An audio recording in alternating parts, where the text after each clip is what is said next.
Hi friends, আশা করছি তোমরা সবাই খুব ভালো আছো। তো তোমাদেরও নিটের পরীক্ষা এই বছরে হয়ে গেছে, আর আমারও তো এমবিবিএস কমপ্লিট হয়ে গেছে। কনভোকেশনও আমাদের হয়ে গেছে। কনভোকেশন ছিল আমাদের 7 তারিখে।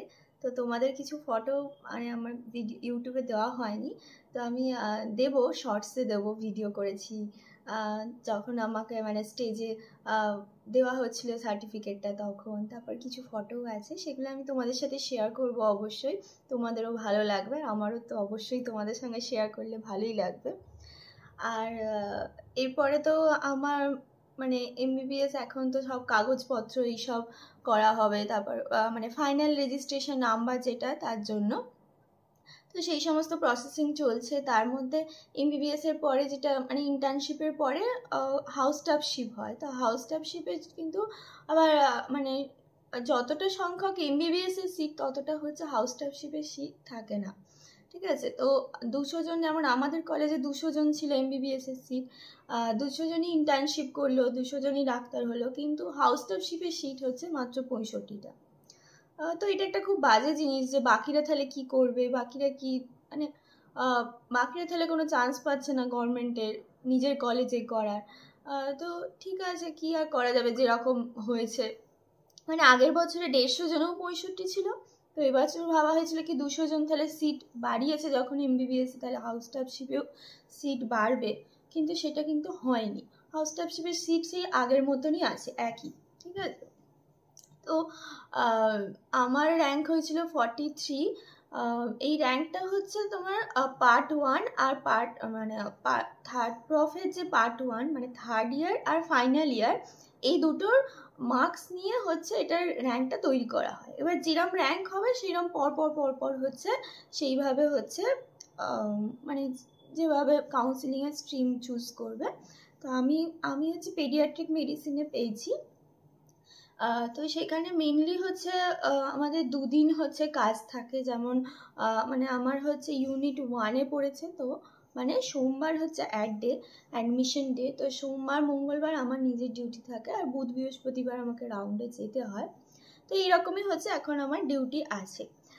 তো এতদিন তো তোমরা অনেক মানে মাঝে মাঝে আমি ভিডিও দিতাম পড়াশোনার, চেষ্টা করতাম তোমাদের কিছুটা সাপোর্ট করার, কিন্তু সেইভাবে কিছুই আমি তোমাদের সাপোর্ট করতে পারিনি বলা চলে, কারণ এই 1 বছরে তো ভিডিও একদমই সেইরকম দেওয়া হয়নি, খুবই কম দিয়েছি। মাঝে মাঝে দিতাম, ভাবতাম যে এবার হয়তো পারবো ভিডিও দিতে, তোমাদের অনেকবার বলেওছি যে এবার থেকে আমি ভিডিও দেবো, কিন্তু তারপরে আবারও ঠিক ব্যস্ততার মধ্যে আর দেওয়া হয়নি।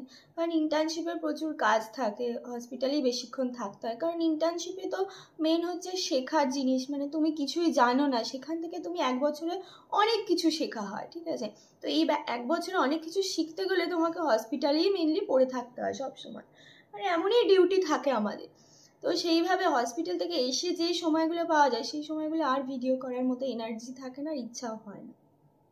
তো সেই জন্য আমি অনেকবারই তোমাদের আগেও বলেছি যে এবার ভিডিও দেব, কিন্তু হয়তো আমি সেটা কন্টিনিউ করতে পারিনি অনেক দিনই, এখনও অনেক দিন গ্যাপ হয়ে গেছে। তবে এবারে যেহেতু আমার একটুখানি ডিউটির একটু চাপ কম, অবশ্যই ইন্টার্নশিপের থেকে অনেকটাই কম, তো আমি চেষ্টা করব তোমাদেরকে যে একটু হেল্প করার। তো তোমরা বলো যে কোনগুলো, আমি তো মেনলি বায়োলজিটা পড়াচ্ছিলাম প্রথম দিকে, তখন কেমিস্ট্রি পড়াতাম। তো বায়োলজি অনেকগুলো চ্যাপ্টারই হয়ে গেছে, আবার অনেকগুলো চ্যাপ্টারই এখনো হয়নি। তো যেগুলো হয়নি সেগুলো অবশ্যই আমি চেষ্টা করব আগে আগে করানো। তাও যদি তোমাদের মনে হয় যে না এই টপিকটা একটু পড়িয়ে দিলে ভালো হয়, মানে মনে করো কোনো চ্যাপ্টারের কোনো একটা টপিক মনে হলো যে এইটা একটু বলে দিলে ভালো হয়, তাহলে সেই টপিকটা তোমরা একটু লিখো। ইনস্টাগ্রামে বা ফেসবুকে তোমরা তো মেসেজ করো, সেখানে লিখতে পারো, বা ইউটিউবের এই ভিডিওর কমেন্টেও লিখতে পারো। তো আমি চেষ্টা করব তোমাদেরকে হেল্প করার।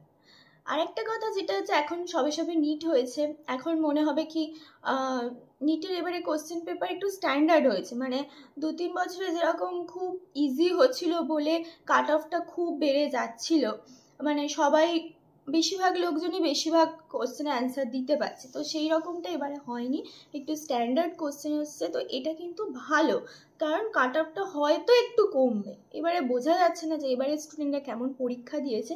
তবে যেরকম রিভিউ পাওয়া যাচ্ছে সব স্টুডেন্টরাই বেশিরভাগ বলছে যে একটু স্ট্যান্ডার্ড হয়েছে, অন্যবারের থেকে একটু কঠিন হয়েছে।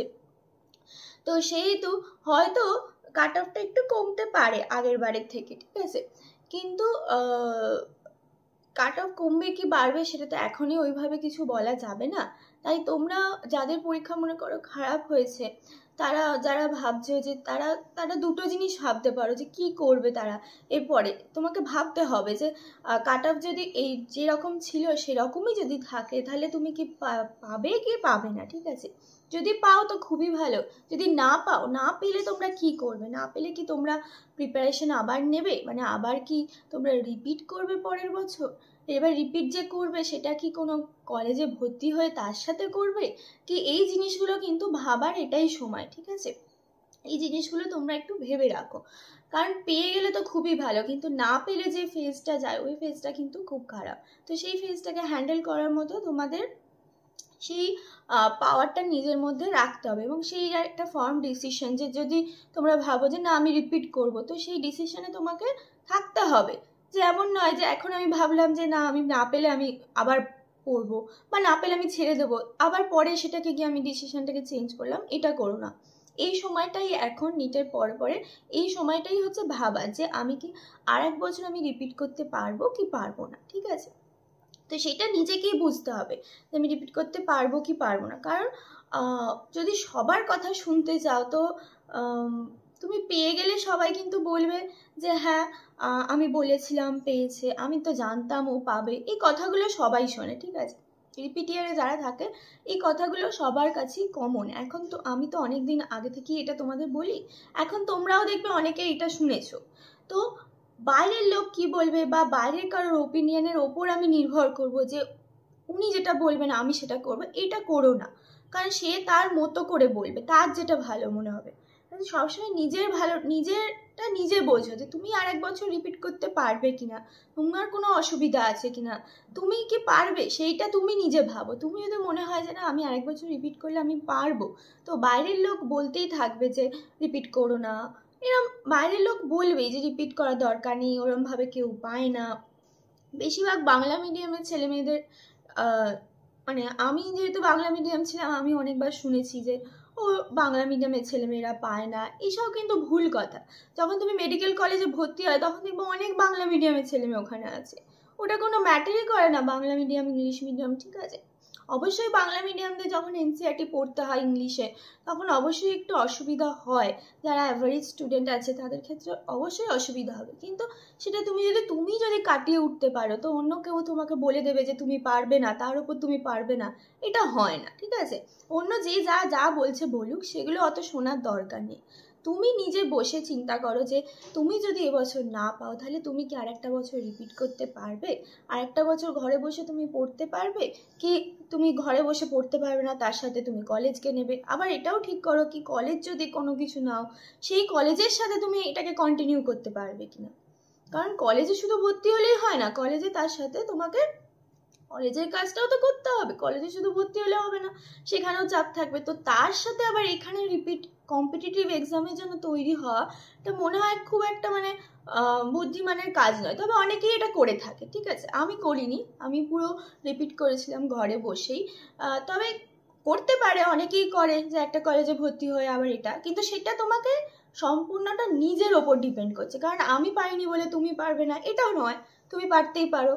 তাতে তোমার যদি মেন্টাল মানে পিস থাকে যে না আমি ওতে শান্তি থাকবো যে আমি একটা কলেজে ভর্তি হয়েছি, এটা চেষ্টা করছি, তো তুমি সেটা করতেই পারো। সেটা তোমার উপর ডিপেন্ড করছে যে তুমি এই ভিডিওটা দেখছো বলে আমি যা বলে দিচ্ছি, বা তুমি ইউটিউবে সমানে স্ক্রল করছো যে কে কি বলছে, রিপিট করা উচিত কি উচিত না, তার উপর ডিপেন্ড করে আমি যে ও এই দিদি বলেছে ওই দাদা বলেছে তাই আমি এটা করলাম, সেটা কখনোই করো না। এটা কি পরে আফসোস হবে যে আমি আমার মতো চললে ভালো হতো। তার থেকে বরং নিজের ডিসিশনটা নিজে নাও, তাতে ভুল হলেও কাউকে দোষ দেওয়া থাকবে না, ঠিক আছে। আর ভুল কমই হবে, কারণ নিজে যদি নিজের পাওয়ারটা নিজেই ভালো বোঝো, ঠিক আছে। আর বেশি ওই বাইরের মানুষের ওপর, মানুষের কথার ওপর বেশি কান দেবে না। আরেকটা কি হয়, আরেকটা হচ্ছে আমাদের পেরেন্টসরা, তারা অনেক সময় যেমন সেদিন একজনের সঙ্গে দেখা হলো, তো তার বাবা মা মানে রিপিট করছে, তো সে দূরে আছে, বাবা মার থেকে দূরে আছে, কি বাবা মার সাথে থাকতে ভালো লাগে না, বাবা মা বোঝে না, খালি চাপ দেয় যে কেন পারছে না সে, দেখা হলো রাস্তায়, তো সে এটা বললো। তো তাকে আমি সেটাই বললাম যে বাবা মার, এবং এখানেও তোমাদের সবাইকে এটাই বলা উচিত, মানে বলতে ইচ্ছা করছে এবং তোমাদের বোঝা উচিত এটাই যে বাবা মাও কিন্তু একটা ফ্রাস্ট্রেটেড স্টেজের মধ্যে থাকে, তাদেরকেও বাইরে গেলে শুনতে হয় কথা যে তোমার ছেলে কি করছে, তোমার মেয়ে কি করছে, তখন তাদেরকে কি বলতে হয় যে নিটের জন্য প্রিপেয়ার করছে, ঠিক আছে। তো সেইটা শুনে তোমাকেও যেমন লোকে কথা শোনায়, তাদেরকেও কিন্তু কথা শোনায়। তুমি তোমার ফেলিওরটা তুমি বুঝছো যে আমি পারিনি তাই কথা শুনছি, কিন্তু বাবা মা তাদের তো কোনো দোষ নেই। তাদের মনে হয় কি আমি মনে হয় আমার ছেলে মেয়েটাকে ঠিক গাইড করতে পারলাম না, ঠিক জায়গায় করতে পারলাম না, তাই হয়তো হতে পারলো না। মানে কি তাদের ওপরেও কিন্তু অনেকটা একটা ফ্রাস্ট্রেটিং সময় যায় এই পুরো প্রিপারেশনটা। তো শুধু তোমার যায় না, তোমার তো তুমি বুঝতে পারছো যে হ্যাঁ আমি এই কোশ্চেনটা অনেক সময় হয় কি কোশ্চেন এখানে ঠিক করলাম, ওই আমার সেটা ভুল করলাম, তো তুমি সেটা বুঝতে পারছো যে আমারই ভুলে হয়েছে। কিন্তু তাদের হাতে ভাবো, তাদের হাতে কিছু নেই, তাদের হাতে এইটুকুনি আছে কি তুমি যদি একটা ভালো কিছু হও সেই লোকের কাছে বলে একটুখানি নিজের একটু ভালো লাগবে। কিন্তু তুমি যতদিন না হতে পারছো তারও একটা মানে একটা জায়গায় থাকছে না কি সে একটু বলবে, বা সেই জন্য কি হয় তারা অনেক সময় মনে করে যে না দরকার নেই, তোকে আর রিপিট করে দরকার নেই, তুই বরং এতে ভর্তি হয়ে যা। কারণ সবাই আমরা মানুষ হিসেবে সবাই কি আমরা একটা পিস খুঁজি, কখনোই কেউ চায় না যে একটা মানে ঝুলে থাকা ব্যাপার, এটা তো সেইরকমই হয়ে যাচ্ছে না কি আমি পরের বছর পাবো কি পাবো না, সেটা তুমি সেটা হ্যান্ডেল করতে পারছো। কিন্তু বাবা মা তাদের বয়স হয়েছে এবং তারা ভাবে তাদেরকে এটাও শুনতে হয় যে কেন এবছর তাহলে আবার রিপিট করার কি দরকার ছিল। আমি এটা নিজে শুনেছি কি রিপিট করার কি দরকার ছিল, তুমি তো ভুল করলে, মেয়েকে এখানে ভর্তি করে দিতে হতো, মেয়েকে ওখানে ভর্তি করে দিতে হতো, এটা তোমাদেরই ভুল হলো। তো এরমও কিন্তু সব বাবা মাকেই শুনতে হয়।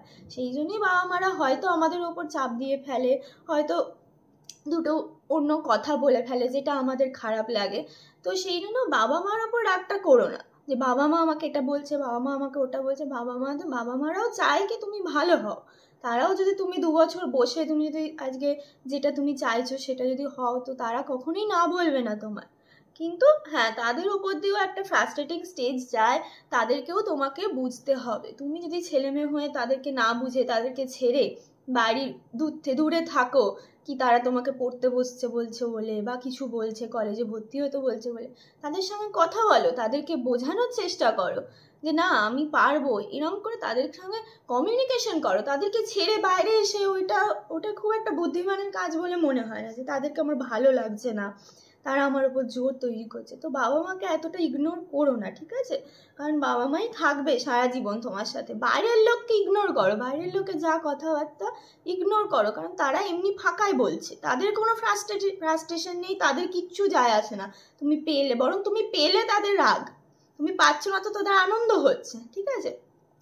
তো সেই জন্য বাইরের লোকের কথা গুরুত্ব দিও না, তবে তা বলে বাবা মার কথাও গুরুত্ব দিও না এটা নয়। বাবা মাকেও বোঝানোর চেষ্টা করো যে তুমি পারবে, তুমি আর 1 বছর হয়তো বসলে তুমি পারবে, এই জিনিসটা তাদেরকে বোঝাতে হবে, তাদের সঙ্গে কথা বলতে হবে। তারাও যে বাজে একটা স্টেজের মধ্যে দিয়ে যাচ্ছে শুধুমাত্র তোমার জন্য, তুমি পারছো না বলে, সেটা তাদের সঙ্গে তোমায় সঙ্গ দিতে হবে, ঠিক আছে, এটাই বলার।